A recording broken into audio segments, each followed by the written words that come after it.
Você sabe a histórico e a história da cartografia, as principais coisas presentes no mapa, né? Quando a gente fala de escala, fonte, legenda, saber se orientar e também quais são as coisas representadas no mapa? Bom, no vídeo de hoje a gente vai falar sobre isso e muitas mais coisas, então se prepare e bora pro vídeo.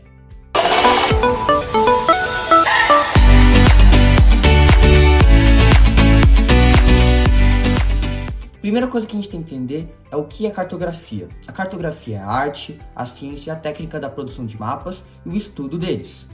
Por outro lado, os mapas, eles representam uma área em escala reduzida. Então isso é importante a gente entender, porque o mapa, além de representar um local em escala reduzida, ele também é um importante meio de comunicação, porque ele espacializou a informação de diversos temas.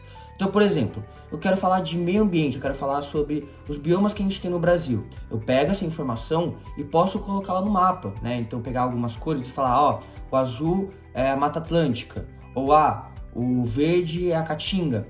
Então, ele pode representar várias coisas. Então, coisas sociais, então, por exemplo, o IDH, político, então, quem votou em tal candidato, econômico, o PIB, ambiental, como eu falei, por exemplo, os biomas. Então, isso é muito importante.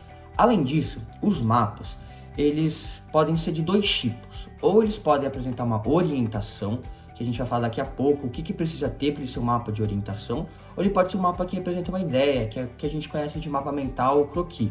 Mas quando a gente fala de mapa de orientação, atualmente, em maior parte, ele é digital. Então a gente tem o GPS, a gente tem o sensoriamento remoto, a gente tem o geoprocessamento, que eu vou falar daqui a pouco, uma série de tecnologias que facilitaram a nossa vida. Então a tecnologia é muito importante quando a gente fala da cartografia. Só que muitas pessoas vivem desses mapas, né? Especialmente o GPS.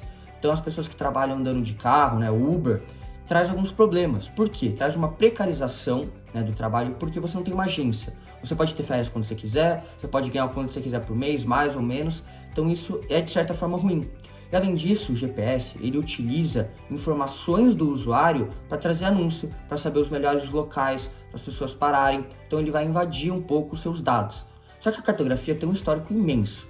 Ela se iniciou no período da pré-história, então desde a pré-história já se fazem mapas. Geralmente eram feitas em superfícies naturais, então pedra, madeira, e o principal objetivo era representar um local habitado, e dessa forma delimitar fronteiras, se comunicar com outros povos e também se orientar, né, naquele espaço apresentado. Os mapas da pré-história, né, a escala, a projeção não era perfeita.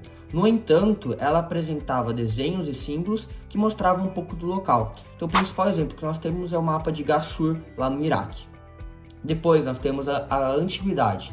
Foi um período que desenvolveu, né, os conhecimentos das civilizações, principalmente pelas civilizações agrárias, porque era necessário saber como dominar os rios, saber como dominar o meio em que eles estavam. Então, a astronomia, a matemática se desenvolveram. E o conhecimento da escrita, então cuneiforme, hieróglifo ou, né, o primeiro alfabeto fonético dos fenícios. E dessa forma os mapas também se desenvolveram. Então, por exemplo, na Mesopotâmia e no Egito, fortaleceu, né, a astronomia, a matemática para poder cuidar dos rios, orientação local. A Grécia, né, também foi a primeira ideia de projeção, primeira ideia de escala. Em Roma foi muito utilizado militarmente, né, e também nas estradas reais que conectavam todas as cidades de Roma. Então o principal exemplo que nós temos, né, é a obra de Ptolomeu, uma importante, né, figura que a gente tem da Grécia, que trouxe uma série de conhecimentos cartográficos. Depois a gente teve a época medieval. Na época medieval, o foco era a religião. Então as principais religiões da época, que era o islamismo e o cristianismo, buscavam representar fatos religiosos de forma teocrática, ou seja, em que a religião estava no topo. E isso trouxe um retrocesso. Por quê? Porque a ciência foi desprezada. Então uma série de conhecimentos que tinham da obra do Ptolomeu, como eu falei da antiguidade, foram desprezados, porque o foco era a religião. Era o foco da visão da sociedade e das instituições religiosas. Graças, né, aos árabes que preservaram o conteúdo que tinha, que foi passado para as próximas gerações. Então o principal exemplo que nós temos nesse período é o mapa TO. Só que aí depois veio o Renascimento. Acabou com essa ideia religiosa e trouxe de volta os conhecimentos científicos. Então, com o desenvolvimento de tecnologias, como por exemplo, né, a bússola, o astrolábios, mas também dos conhecimentos que eles tinham, proporcionou uma maior difusão, eficiente e eficácia da cartografia. E esses conhecimentos foram a impressão, então eles podiam produzir mapas em longa escala, também né, a gente tem as obras do Ptolomeu, então elas foram aprofundadas, elas foram estudadas e utilizadas. E além disso, estavam no período das grandes navegações, do expansionismo, então mais mapas foram feitos. Então o principal exemplo que nós temos desse período são os mapas portulanos, né, que mostram rotas marítimas, né, coisas relacionadas às grandes navegações. E atualmente, né, a gente tem uma grande eficácia, uma grande produção, né, uma variabilidade de mapas também muito grande, relacionada a alguns motivos. Primeiro, no século que a gente está, século XX, século XXI, os setores, né, de aeronáutica, aeroespacial, de tecnologia, somado aos conhecimentos que já tinham do Renascimento e outras tecnologias formadas, desenvolveram a cartografia.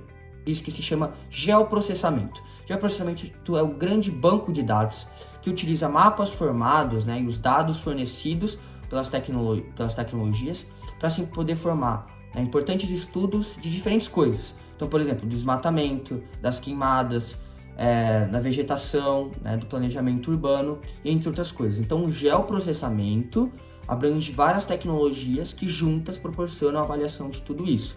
Lembrando, graças ao desenvolvimento dos setores que eu falei e também, né, dos conhecimentos que já tinham em relação à cartografia, que era a obra do Ptolomeu. E essas tecnologias do geoprocessamento são três: o sensoriamento remoto, o GPS e o SIG. O sensoriamento remoto são satélites que estão, né, na órbita terrestre, que emitem raios eletromagnéticos, ondas eletromagnéticas, que ao entrar em contato com a superfície vão gerar sinais que serão captados.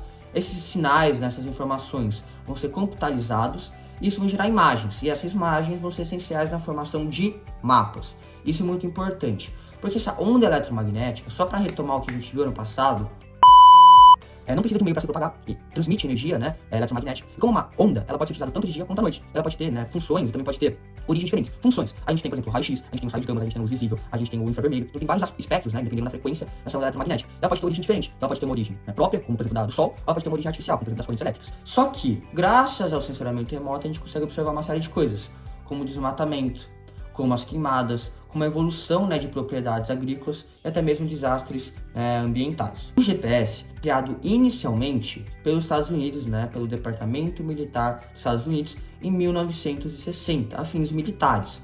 E o primeiro satélite se chamava Navistar. No entanto, em 1995, né, quando acabou a Guerra Fria, ele passou a ser operacional. E mais de 24 satélites estão em órbita, né, atualmente na Terra. Então a gente tem, por exemplo, os Estados Unidos, que é o Navistar, a gente tem da China, que é o Compass, a gente tem da Rússia, que é o GLONASS, e a gente tem da Europa, que é o Galileu. Mas como que funciona o GPS? Isso que é importante. A gente tem três áreas, vou colocar aqui uma foto para vocês entenderem. A gente tem o usuário, a gente tem o espacial e o controle. Então, o controle são bases que a gente tem na superfície terrestre, que vão corrigindo, vão fortificando, vão retificando os erros que tem nos satélites. Porque os satélites, que é o espacial, eles vão emitir durante grande tempo informações para o usuário sobre onde ele está. Então, a gente precisa de 4 satélites para que possa fornecer exatamente a localização em que o usuário está. Então, por exemplo, eu estou no carro, eu abro o celular ou abro o GPS do carro ou do meu computador. Eles têm um chip. Esse chip ele vai ativar, né, ele vai receber informações do satélite. Se eu estiver na Rússia, do GLONASS. Se eu estiver na China, do Compass. Se eu estiver nos Estados Unidos, do Navistar, por exemplo.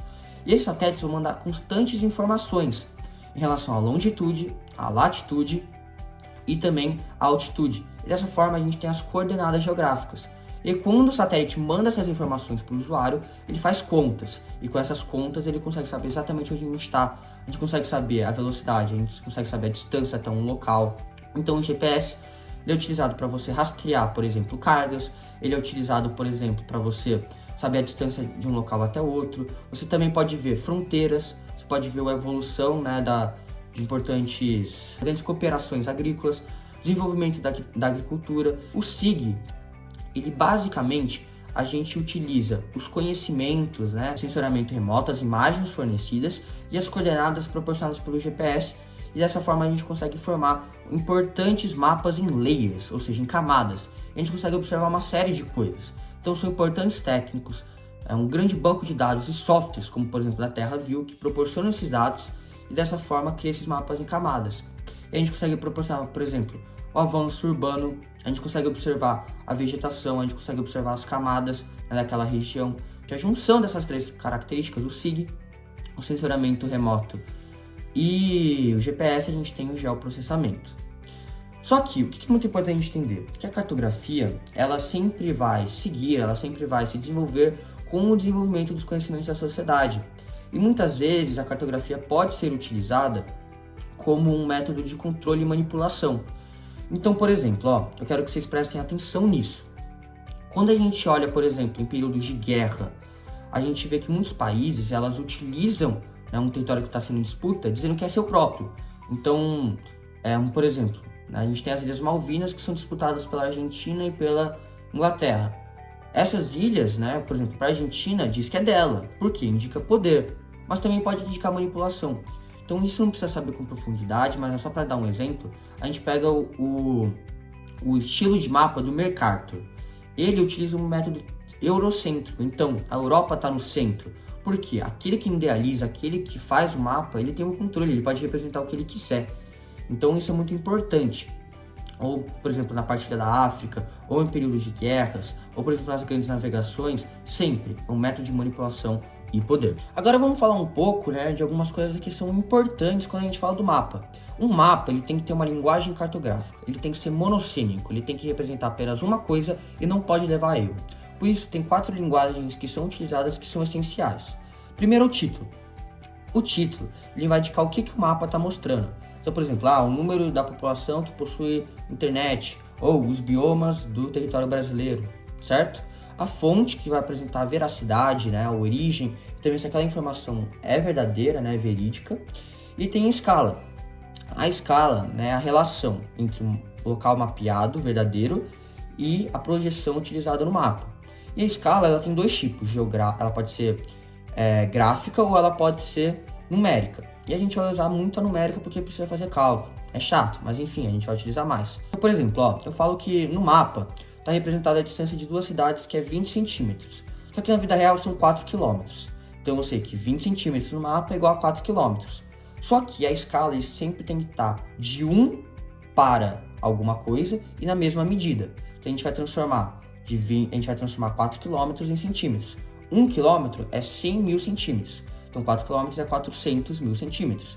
Então é 20 centímetros no mapa para 400 mil centímetros na vida real. Então a gente tem que dividir 400 mil por 20, porque a gente vai achar quanto que vale 1 centímetro no mapa na vida real. É basicamente isso, é muito simples. Só que a escala tem outros tipos de classificação. A gente tem a escala pequena, a escala grande e a escala média. A escala grande é aquela que, importante, não é de acordo com o nome. A escala grande vai representar um local pequeno, um território que não é tão grande, só que ela vai ter uma grande quantidade de detalhamento. Então a gente utiliza geralmente para planejamento urbano, para criação de casas ou de condomínios, e geralmente ela está de 1 para 10 mil a escala, né? E a gente chama de planta, né, quando a gente utiliza uma escala grande. A escala média, ela vai apresentar um território maior, um detalhamento menor, e o denominador vai de 1 para 10 mil até 1 para 1 milhão, certo? E aí o produto que a gente tem, o nome, quando a gente usa na escala média, a gente diz que é uma carta. Já a escala pequena, ela vai apresentar uma grande quantidade de território, então vai representar o mundo geralmente, só que o detalhamento, né, as informações não são tão ricas, né, pouco detalhamento. Então o denominador é muito grande, é de 1 para 1 milhão ou até mais. E aí o produto que a gente tem são os mapas que a gente conhece. Então é importante a gente entender isso da escala. Outra linguagem importante, a gente tem a legenda, que fala um pouco do que tem um mapa. Então, por exemplo, tem um símbolo de um avião. O que significa isso? Um aeroporto. Ou a cor, simboliza, esse aqui é um bioma, então qual bioma é, certo? E a gente tem outra que também é muito importante, que é a orientação. Então, presta atenção. A orientação, antigamente, era feita através do Sol. Então, o Sol nasce no leste. Se for no oeste, então, se for mais de meio-dia, ele está mais para o oeste. Se for menos, está mais para o leste. Ou, a gente pode olhar em relação a Lua. Então, geralmente utilizavam a Lua para saber, ou pelas constelações. Só que atualmente a gente teve um grande desenvolvimento da tecnologia.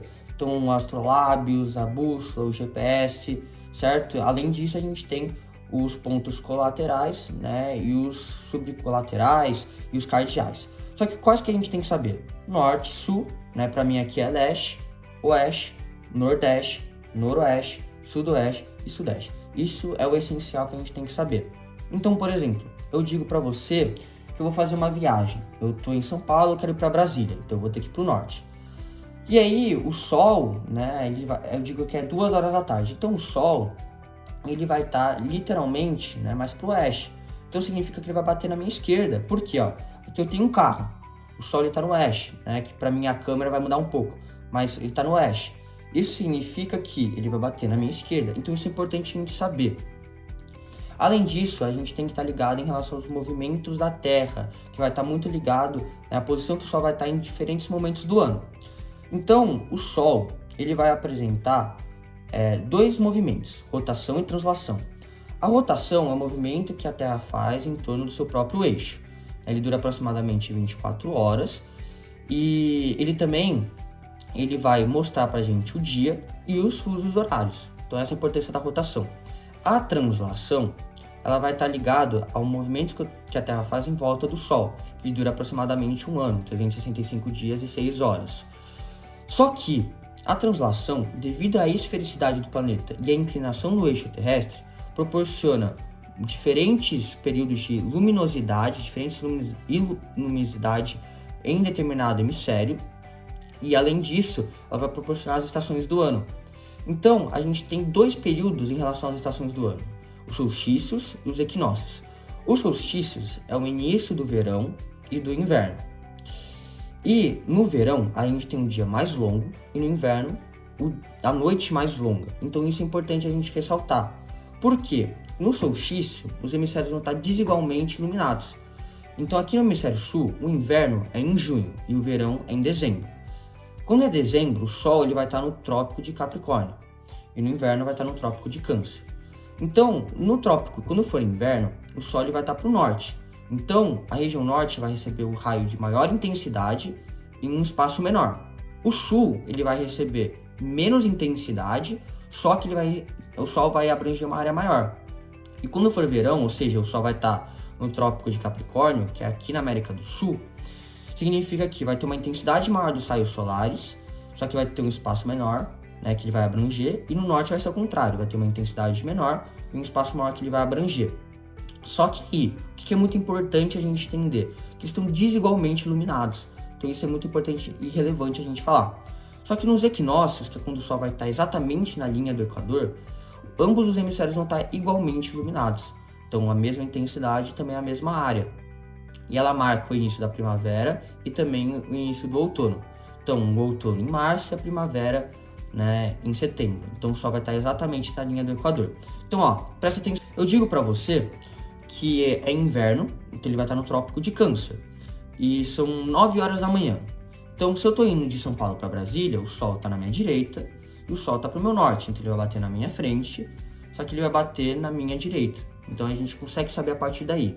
Então é importante relembrar um pouco sobre o que é longitude e o que é latitude, para a gente entender um pouco sobre esses trópicos e linhas que eu estou falando. Então a gente tem a latitude, que é basicamente, né, linhas paralelas que cortam horizontalmente o globo terrestre, que vão de norte a sul, né, de 0 a 90 graus. É a distância que está da linha do Equador, que é 0 graus. Então a latitude, né, a gente sempre vai posicionar ela de 0 a 90, norte ou sul. A longitude são linhas verticais que cortam a Terra, que é a distância que você está do meridiano de Greenwich, que vai de 0 a 180 graus, divididos entre oeste e leste. Então sempre a gente vai ter uma latitude que vai de 0 a 180 e também ele vai apresentar oeste ou leste. Só que eu digo para você, por exemplo, que eu estou numa localização 20 graus sul e eu estou a, 90 graus oeste. Então essa é a minha localização, a coordenada. Só que a antípoda, que é literalmente ao contrário de onde estou no globo terrestre, a gente tem que fazer algumas contas. Então a antípoda, ao contrário da minha latitude, se eu estou a 20 graus sul, a antípoda é 20 graus norte. Se eu estou em, 90 graus oeste, que é a longitude, na antípoda vai ser 180 menos 90 e troca o hemisfério. Significa que a minha antípoda é 110 graus leste. Tranquilo isso. Só que agora tem uma coisa que é importante a gente também ressaltar, que são a linguagem visual. A linguagem visual são as coisas que a gente vai representar, como a gente vai representar a informação no mapa, que pode ser quantidade ou qualidade. Quantidade, a gente está falando de tamanho, valor ou granulação. Qualidade, a gente está falando de cor, forma e orientação. Então, eu vou dar um exemplo para vocês entenderem. Quando a gente fala de quantidade e de tamanho, a gente pode falar coisas em relação a dados. Então, eu vou falar, por exemplo, os países mais populosos. Então, eu vou representar quanto maior um círculo, maior o número da população. Então, a China e a Índia vão ter círculos grandes. Esse é o tipo de tamanho. O valor, a gente utiliza cores mais claras e mais escuras para representar alguma coisa. Então, os estados do Brasil que possuem maior acesso à internet. Então, os que têm menos vão ser mais clarinhos, os que têm mais vão ser mais escuros. Também indica uma quantidade. Ou em relação à granulação. Então, eu pego os países que mais têm desmatamento. Os que têm menos desmatamento, eu coloco risquinhos, poucos risquinhos. Os que têm muito desmatamento, eu coloco muitos risquinhos. Também indica a quantidade. Qualidade é um pouco mais em relação à informação. Então, por exemplo, eu posso usar cores para representar, eu posso usar figurinhas, então, sei lá, eu estou falando alguma informação em relação ao estado brasileiro. Eu posso pintar os estados, algum estado eu posso fazer com estrela, algum outro estado eu posso fazer com círculo, outro com quadrado, ou orientação. Então, pegar formatos, que são na vertical, que são na horizontal, que são oblíquos, então diferentes posições de figuras para indicar uma qualidade. Então, o que é uma qualidade? Que não possui um dado. Então, por exemplo, eu estou falando do bioma. Não tem dado, não tem quantidade quando eu falo disso. É uma informação. Então, a cor azul que eu estou falando é em relação à Mata Atlântica.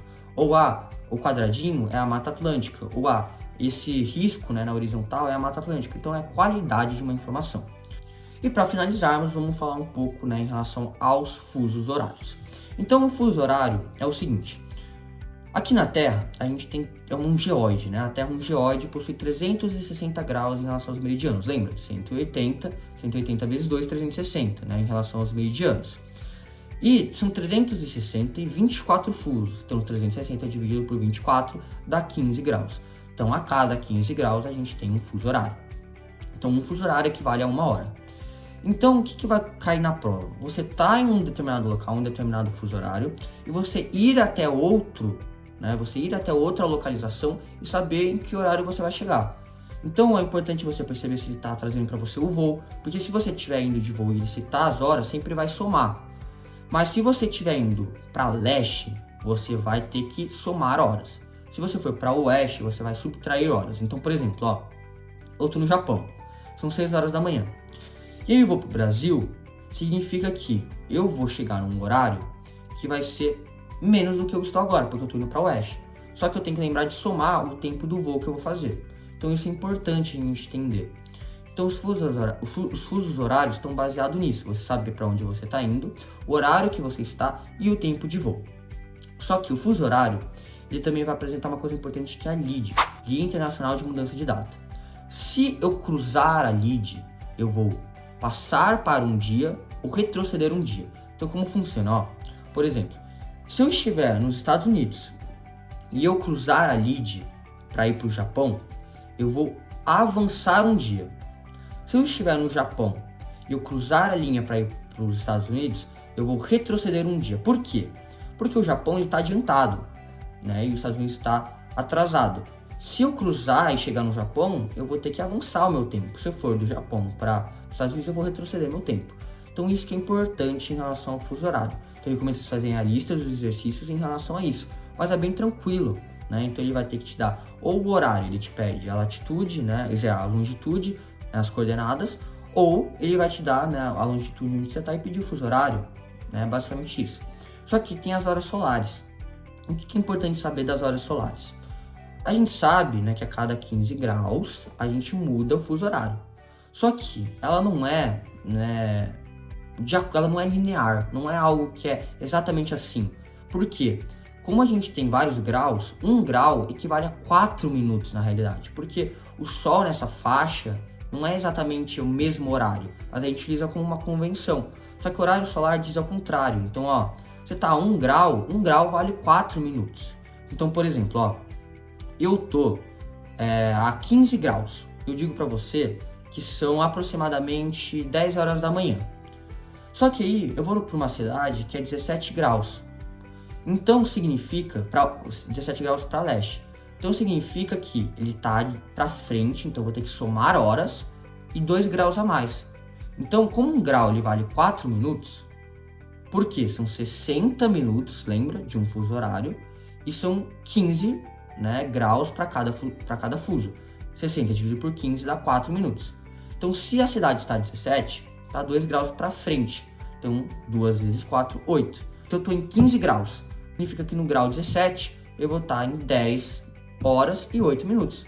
Mas agora, se eu fosse para uma cidade que está 13 graus, ou seja, para trás, para oeste, eu estaria 10 horas menos 8 minutos. Então, 9 horas e 52 minutos. Isso que é horário solar. Só que o planeta ele adotou uma convenção. Então, a cada 15 minutos vai ser um fuso horário para ficar mais fácil. Só que ele também não são linhas perfeitas, né? Cada país faz o fuso horário de acordo com o que ele quer. Por exemplo, a Índia, ela possui um horário fracionado. Então, eles possuem, por exemplo, 9 horas e 30 minutos, 10 horas e 30 minutos. Né? Outros países não. Então, é importante entender isso. E para finalizar, né? Não sei se vai cair, mas é importante saber que é o horário de verão. Então, horário de verão, você soma ou subtrai 1 hora. Então, se estiver indo para um país que é horário de verão, eu somo 1 hora. Se eu estiver saindo de um país que tem horário de verão, eu subtraio 1 hora. Então, por exemplo, ó, eu saí, sei lá, de Bogotá, que está a oeste, né, do Brasil, e fui para o Brasil. São 2 fusos. Então, significa que o voo foi, sei lá, de 6 horas. Então, são 2 horas, né, de fusos que eu vou somar, mais 6 horas. Então, vai dar 8 horas, certo? Então, se eu sair de Bogotá meio-dia, eu chegaria 8 horas da noite no Brasil. Só que é horário de verão. Então, eu vou ter que somar 1 hora. Então, eu chegaria às 9 horas.